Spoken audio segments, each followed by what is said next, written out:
So, welcome to the second part of my overview of storytelling for role-playing games. If you haven't seen part one, then this is really something you should check out because, unlike almost everything on Behind the Screens, TM, I'm going to make the assumption that you know the basic anatomy of a story. Well, alright. Just a quick sentence about it. Stories are in 3 acts or 5 components. Meet, derail, complicate, resolve, aftermath. There you go. Now you've saved yourself 10 minutes and my telling the worst joke in human existence. Now it's time to look at the actual structure of an adventure story for an RPG, and I know you're going to love this. It involves a great deal of mathematics. I'm actually not kidding this time, but I promise it's not difficult mathematics, not even slightly. We're just going to use mathematics to show examples of how a challenge can be structured. Well, an example. Let's begin. A full adventure contains all 5 of the components of a story: meet, derail, complicate, resolve, and aftermath. But that's because it's the whole character journey for the party. Often, you need to find a way to structure a module or a scenario within a campaign, or just as a detour on the main journey. When you write one of these, the only 2 you need to think about are complicate and resolve.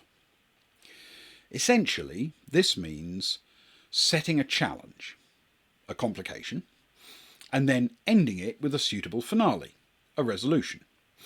These 2 must be self-contained. They're a matched pair.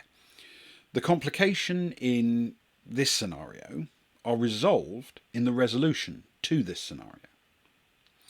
If your complication isn't resolved in this module, then the module simply isn't complete. It keeps going until you resolve this particular complication.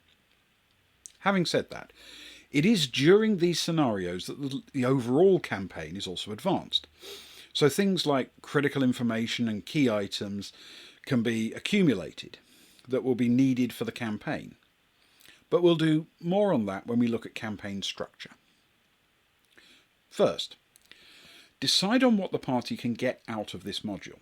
Then decide how difficult it should be. And then you can write the module. Both of these are very flexible. They can be whatever you want, but the hard part is yet to come. You've got to make the complications interesting or challenging.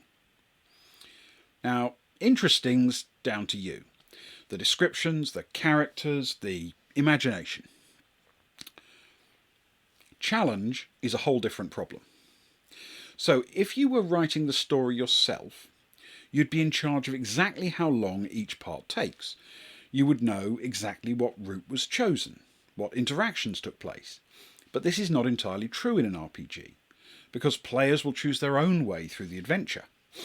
So you set up the setting and let the characters find their own way through it. But there can be shortcuts. Of course there can. Imagine, just for the sake of argument, that this adventure involves getting past some obstacle, like a huge wall. You can go around the wall looking for a gate. That's taking the long way. Or you can simply ignore the problem entirely, skip the adventure, go on to the next town. But there's a hole in the wall. You could sneak through. Sadly, the hole is defended by soldiers. Isn't it always the way? So can you get through the hole and make it through this adventure more quickly? Well, yes. But before letting you through the hole, the soldier wants to ask you a question.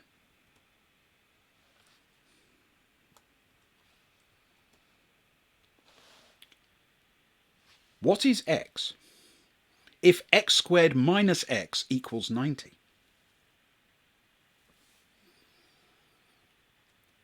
So, if you don't know the answer, or choose not to answer, you'll have to go the long way round, or give up and skip on to the next adventure. If you give the answer 10, which is right of course, then the soldier will let you through the hole. But if you really know your stuff, you know that the question actually has two answers. 10 works, but so does -9. If you tell the soldier that, he'll not only let you through the hole, but he'll give you a password to get you through the guards outside the palace on the other side too, making the journey even shorter for you. Now let me be clear. This is simply a way to think about the structure of a problem. I'm not actually suggesting your game should be filled with soldiers demanding the answers to mathematical equations. Even if this example was the real one you were to use, it still doesn't mean that answering the question is the right way to proceed. Maybe if you bribe the soldier, he'll let you through, but since you didn't win him over with your brilliance, you'll still have a challenge to face outside the palace. Maybe if you make a high roll on philosophy, your character will successfully argue that Gödel's theorem means that all mathematical equations have no solutions, that are both provably complete and provably correct, and therefore he can't get a satisfactory answer. Impressed by your knowledge, he gives you the password as well. The method the character uses to get round the problem is completely a role-playing thing. It's entirely up to the characters and therefore the players. You solve the problem with bribery or violence or seduction, trickery. All the infinitely variable choices that the character can make are available. And all you had to do was come up with 4 possible paths. Long way round, give up altogether, pass a basic test, or do something really exceptional and get a benefit as well.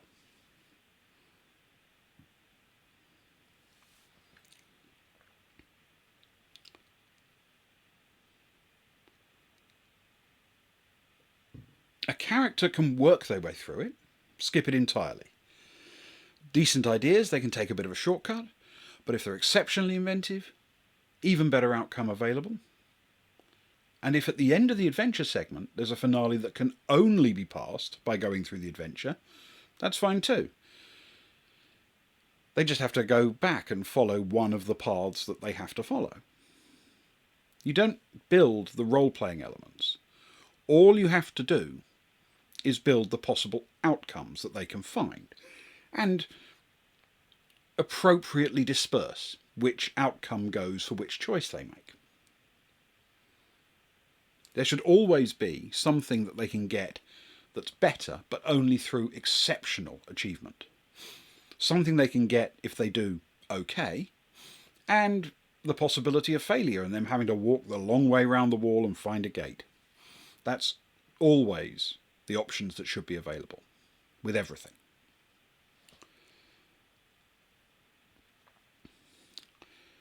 Now this is a highly simplified example, of course, because most adventures will have multiple routes through multiple encounters, and some of the really good outcomes might allow the party to skip several tricky bits.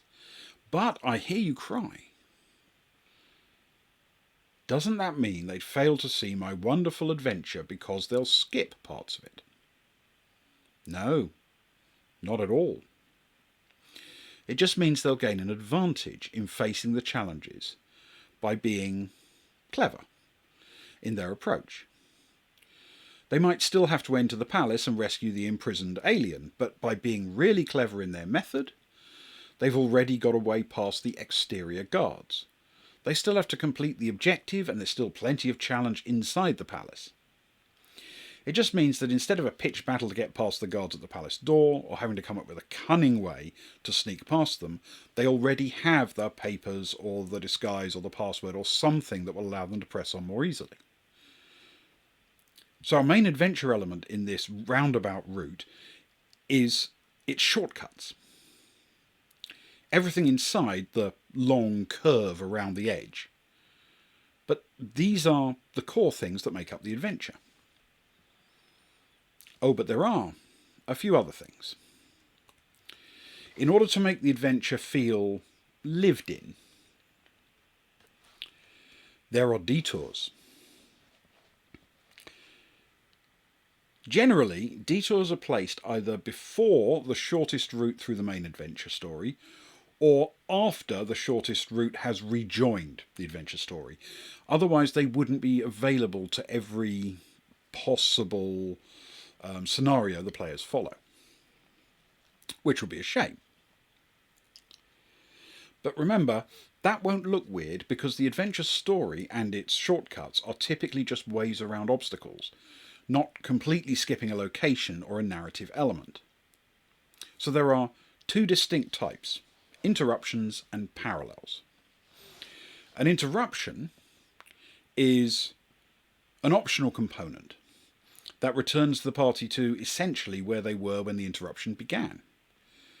It doesn't advance them down the story at all. A parallel is also optional, but it takes place while the main narrative of the adventure is going on. So when you return to the main adventure, you'll have skipped something that you would have had to do if you'd stayed focused on the main adventure. Interruptions are, well, they're GM's tricks. It's literally unrealistic to return after a diversion to exactly where you left off. You might be physically in the same location, but things will have happened in your absence. But that doesn't matter though. You see, the party can't go and do the interruption, then come back and see what happens if they didn't do it, because they've already done it. So they'll never know it was an interruption. Accordingly, interruptions are very useful for the GM. In fact, they're already described in my GM's Back Pocket series. They're like little mini adventures you can drop into the narrative element whenever you need to. Mostly, they're not written into the adventure at all. In fact, they're driven by the characters in the game. When they suddenly decide to go shopping, go for a drink, check the notice board for any work, visit a random house in the middle of a street just to mess with you. Parallels are different. They're something that can only be used where they've been written, because you're going to be skipping a bit of the main narrative in order to complete them. So you have to make sure there's nothing you're skipping that's critically important. Or more likely, anything they've skipped they can still find a way to pick up. It sounds obvious, that last part, but it's actually a problem I've faced multiple times. My players head off on a detour, and that means they never learn an important thing about an important person. I then have to scramble to make sure they can catch up with that information later if they do the right things or go looking in the right places. It's just difficult to keep track of what they know and how they learn it in a really complex story. So, how do you try and make it possible? Well, there is a trick. In your mind, you play the sequence of essential elements backwards. You need a key at the end of the adventure, perhaps. There may be many ways the party can get the key, different answers to the equations, but they have to get it from the wizard. If they're getting to the point where they meet the wizard, they unknowingly enter a part of the story where they can only do interruptions, not parallels, so they don't miss the wizard. If there's a task they must complete before they meet the wizard, then that also becomes an essential that they can't completely bypass. So if you're writing a module that means you never end up writing down the possible ways to do something, right? I mean, you just set the situation and let the players play. You don't have a list of options for the GM to have in his module. Well, no, that impulse is actually a really good one. You shouldn't have like a list of limited choices that the players can take. It should be much more free-form than that. It should be much more flexible. But there are some very good reasons to still plot out set options for the players. One is like the mathematical problem. You're setting a specific challenge or puzzle for them. And that can be fun. That can be part of the module. So in this one, you've designed a parallel route that might allow them to get the key without meeting the wizard, but solving the puzzle might be very hard, requiring a high difficulty skill check, the use of powerful magic, or facing a dangerous creature. But there's another reason to actually include them, especially if you're preparing the module for someone else to use. It can be really, really helpful to provide some examples for the GM to work from. If you can offer a few worked examples along with possible outcomes and whatever skill checks might be appropriate, that really does help. It helps the GM to understand where you're pitching that level, how hard something should be, and that sort of thing. If it's your own module, you probably don't need to do that because you already know that stuff. But it's really handy in something you're expecting someone else to run. So, that's it for now, because that was a very theory-heavy one. Next time I'm going to go briefly over how you combine modules and scenes into longer and more intricate adventures. And once we've done that, we'll be finished with theory altogether, and we can start going through a few practical examples of how you do this stuff for real. And with any luck, you'll find that a lot of fun. Well, we can but hope.